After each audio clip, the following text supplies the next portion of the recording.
On fustige parfois la technologie, mais parfois elle peut quand même aider. C'est le cas pour certains apiculteurs avec les ruches connectées.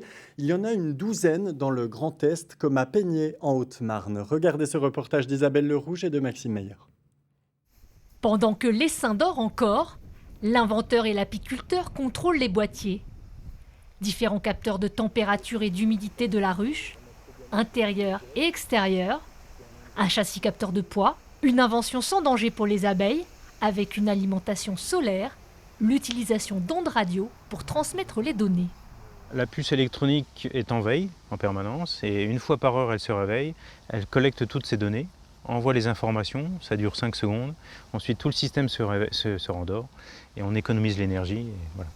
Sébastien Huvic détient 650 ruches en Haute-Marne, en Côte-d'Or et en Haute-Saône.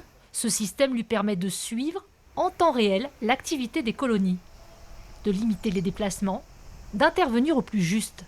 La balance, elle me sert surtout par rapport au mielé, pour savoir si, il faut rajouter des hausses ou s'il ne faut pas en rajouter, ou si même il faut intervenir parce qu'il y a un problème de nourriture. Il n'y a qu'une ruche de connectée par rucher, et en fait c'est la ruche qui est plus représentative de tous les autres ruches pour me dire, ben voilà, il y a un problème de nourriture ou il y a un problème de couvain. Des informations toujours en poche, grâce à une application. Des données accessibles sur un site internet dédié. Ce système de ruche connectée est le fruit du savoir-faire haut-marnais, depuis le châssis jusqu'aux composants électroniques. D'autres inventions sont encore à l'étude, comme cette couveuse de transport.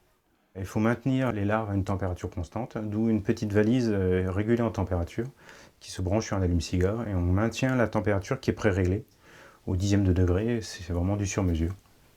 L'inventeur haut-marnais travaille aussi au décryptage du langage des abeilles, une technologie complexe qui n'en est qu'au balbutiement.